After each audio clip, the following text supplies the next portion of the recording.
So a pharaoh putting a bunch of writing on his hat, or the queen or whatever she was, putting a bunch of writing on their hat, would make everybody think that there's a long journey for you to be able to think into space, which might have been freedom of thought. You're able to think how you want. Now, whether all those hieroglyphics were a secret code that only the pharaohs knew how to decipher it, and they could go around writing on other people's property without the person even knowing what it was, and then later something would happen to those people from somebody else knowing what that writing meant.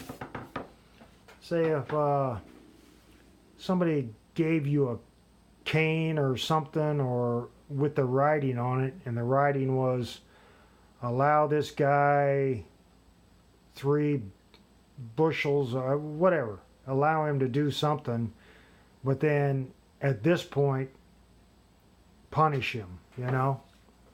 I mean, how do you know those writings were known by everybody? Was there schools back then? Or was just everybody under word of law, whatever they was told they had to perform? Otherwise they was punished. I mean, how else would you get everybody to just cooperate and build a freaking pyramid? You farm, and then after you're done farming in the freaking desert 3,000 years ago, or 5,000 years ago, however, when they start building them with mud bricks.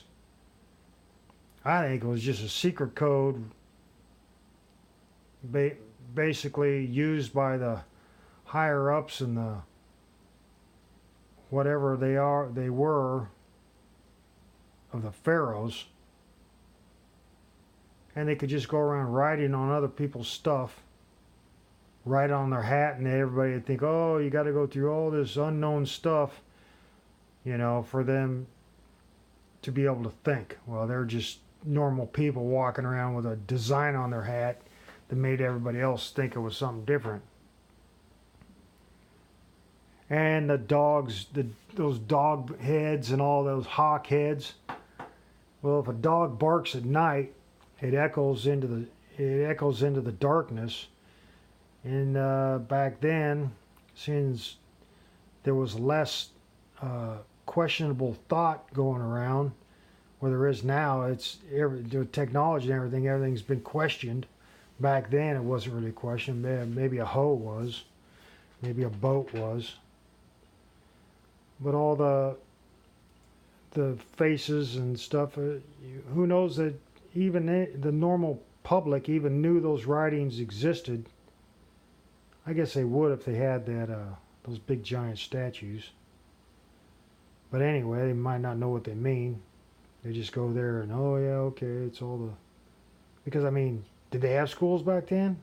I'm pretty sure not. They sure, like nowadays, it'd be worse back then. Corporations want stupid people to work for them. Back then, pharaohs want stupid people to obey them.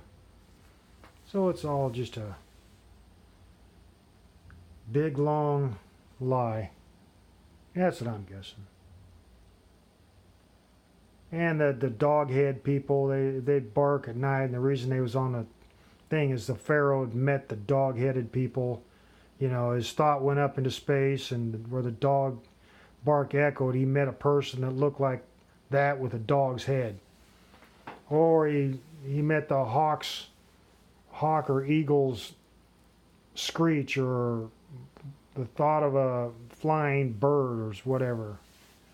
You know, who knows what they...